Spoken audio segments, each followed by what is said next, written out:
नमस्कार दोस्तों, स्वागत करता हूं मैं आपका चैनल में। मेरा नाम है शाहिद अंसारी और जैसा कि आप लोग सब जानते हैं कि हिमाचल प्रदेश में जो है वो स्किल डेवलपमेंट का प्रोजेक्ट निकला हुआ है। तो आज का वीडियो जो बनाया मैंने वो हिमाचल प्रदेश वाले के लिए ही बनाया है। तो स्टेट एजेंसी का नाम है हिमाचल प्रदेश कौशल विकास निगम। ये पूरा जो है स्टेट एजेंसी होती है। अलग अलग स्टेट में अलग अलग एजेंसी होती है। जैसे since I am from Rajasthan, तो राजस्थान में Rajasthan skill development and livelihood corporation.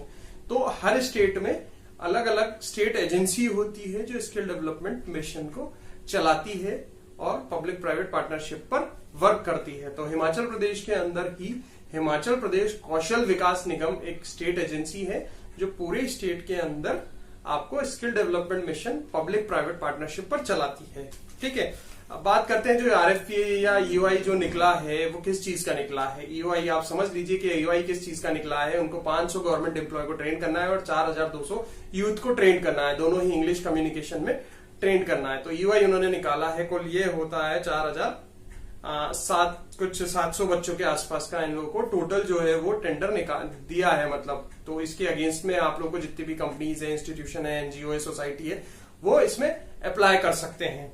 ठीक है, अब मैं इसको आपको शुरू से पैटर्न बता देता हूँ। पैटर्न वही होता है जो मैं आपको हर वीडियो में बताता हूँ कि हम लोगों को जो भी ईओआई आता है, ईओआई में सारी चीजें मेंशन होती है। सबसे पहले एलिजिबिलिटी होती है, आप एलिजिबिलिटी चेक कर लीजिए, टर्नओवर कितना है वो चेक कर लीजिए, सारी चीजें चेक कर लीजिए। उसके बाद एप्लीकेशन फॉर्म होता है, पूरा फॉर्म होता है जिसमें एनेक्स्चर होते हैं, कवरिंग लेटर होता है। तो मैं आपको शुरू से बता देता हूँ एक बार स्टेप बाय स्टेप। पहला होता है कवरिंग लेटर होता है। कवरिंग लेटर में आपको अपनी कंपनी की डिटेल डालना होता है, एड्रेस वगैरह, कॉन्टैक्ट पर्सन की डिटेल डालना होता है और कवर लेटर बना देते हैं। उसके बाद कुछ एनेक्स्चर होते हैं। एनेक्स्चर में हमेशा देखिए वो एक स्टैंडर्ड होता है हमेशा, है ना। आपको उसमें मतलब कोई भी आरएफपी या कोई भी ईओआई लिए जो ये एनेक्स्चर्स होते हैं ये स्टैंडर्ड होते हैं, है ना।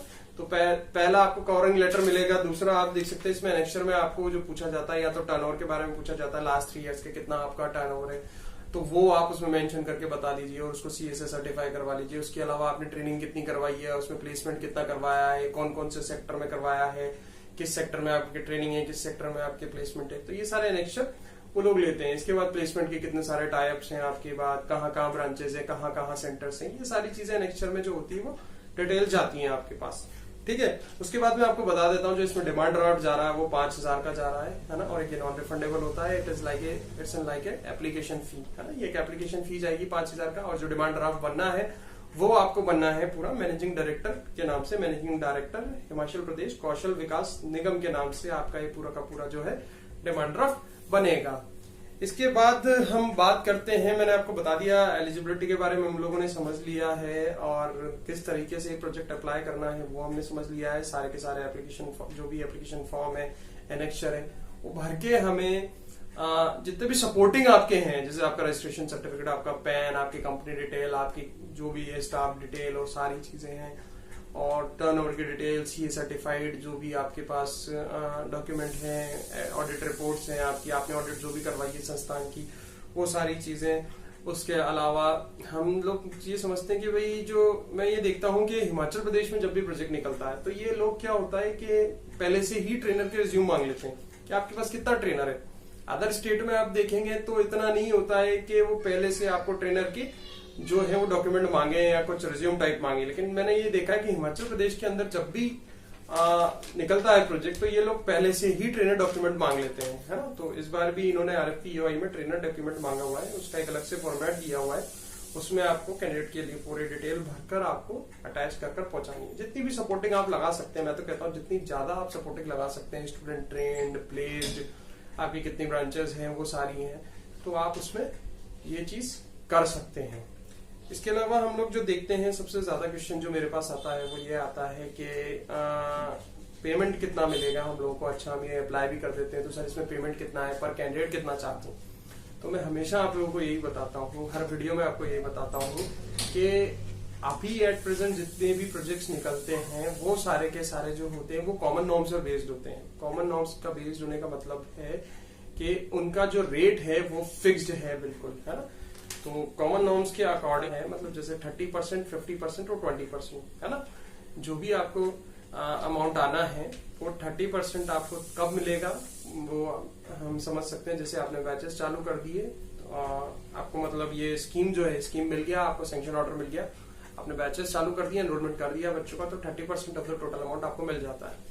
50% ऑफ द जो अमाउंट होता है टोटल अमाउंट का, वो आपको मिलता है जब आप अपना बैच खत्म कर देते हैं और उसका असेसमेंट भी करवा लेते हैं, तो तब आपको उसका 50% मिल जाता है। और 20% जो है वो आपका 70% प्लेसमेंट पर लिंक्ड होता है। अगर आप 70% अगर प्लेसमेंट करवाते हैं बच्चों का, तो आपको वो 20% जो है रिमेनिंग अमाउंट भी मिल जाता है। अभी एग्जिस्टिंग रेट आई थिंक, मेरे को इस पर पूरा कंफर्म नहीं हूं, लेकिन कोस्ट कैटेगरी जो है वो चेंज भी हो चुकी है शायद, लेकिन लास्ट जो थी वो थी कैटेगरी 3 की, शायद 38 रुपीज थी, 36 या 38 रुपीज थी।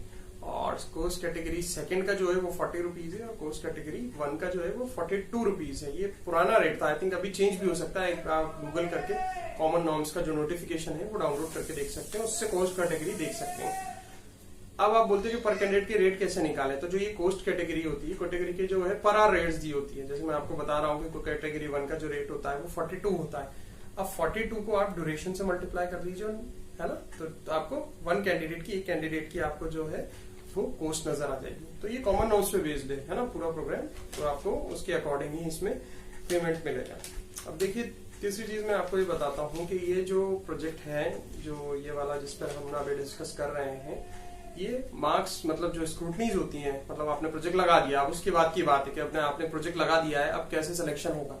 तो सिलेक्शन के लिए आप आरएफपी या ईओआई में देखेंगे कि मार्क्स डिसाइड होते हैं, ठीक है। जैसे मार्क्स किस तरीके से, मैं आपको बता देता हूँ। जैसे आपकी संस्थान है, संस्था अगर 5 साल पुरानी है तो 1 पॉइंट, 10 साल पुरानी है तो 2 पॉइंट, 20 साल पुरानी है तो 3 पॉइंट। तो इस तरीके से उसमें पूरा मार्किंग सिस्टम दिया हुआ होता है। आरएफपी या ईओआई में आप चेक करिए तो उसमें एक पूरा मार्किंग सिस्टम होता है। तो उस मार्किंग सिस्टम पर बेस्ड होकर आपकी प्रोफाइल को स्क्रूटनाइज किया जाता है। जैसे आपने 1000 बच्चे ट्रेन किए तो 5 मार्क्स, 2000 बच्चे ट्रेन किए हैं पहले 3 मार्क्स, 10,000 बच्चे ट्रेन किए हैं तो आपको 20 मार्क्स। इस तरीके की ग्रेडिंग सिस्टम जो होती है वो प्रोजेक्ट को स्क्रूटनाइज करने के लिए या मतलब फाइनल करने के लिए यूज में ली जाती है। तो आप खुद अपना सेल्फ इवेल्युएशन कर सकते हैं। सेल्फ इवेल्युएशन किस तरीके से कर सकते हैं कि आपको आरएफपी में वो मार्किंग सिस्टम दी हुई है, तो आपको खुद को पता लग जाएगा कि आपके मार्क्स कितना आ रहे हैं। खुद आप अपने सेल्फ संस्थान का इवेल्युएशन कीजिए कि आपको कितने मार्क्स आ रहे हैं। अगर अच्छे मार्क्स आ रहे हैं तो अप्लाई कीजिए, अगर आपको लगता है कि आपके अच्छे मार्क्स नहीं आ रहे हैं तो आप मतलब उसके बारे में एक बार सोच सकते हैं कि अप्लाई करना चाहिए या नहीं करना चाहिए, ठीक है। एट द लास्ट अगर हमारी ये सारी चीजें हो जाती है तो दिए गए एड्रेस पर जो भी दिया हुआ है, मैनेजिंग डायरेक्टर हिमाचल प्रदेश कौशल विकास निगम, इस एड्रेस पर जो आपको स्क्रीन पर भी दिख रहा है, आप उसको हार्ड कॉपीज भेज सकते हैं। लेकिन एक जरूरी बात, जब भी आप इस तरीके की कोई भी डॉक्यूमेंट डिपार्टमेंट में सबमिट करते हैं तो हमेशा उसकी एक बार जेरोक्स करा लें पूरी, और जो भी डॉक्यूमेंट सबमिट करें उसको नंबरिंग वाइज करें, ठीक है। कभी कभार क्या होता है डिपार्टमेंट में डॉक्यूमेंट इधर मिस हो जाता है और उसकी वजह से हमारे जो सिलेक्शन होना होता है वो रह जाता है। तो अपने डॉक्यूमेंट्स को नंबरिंग करके रखें ताकि इनकेस अगर कोई डॉक्यूमेंट मिस हो जाता है डिपार्टमेंट से तो आपको पता रहे कि इसमें जो नंबर वाइज में जो है कुछ डॉक्यूमेंट मिस है।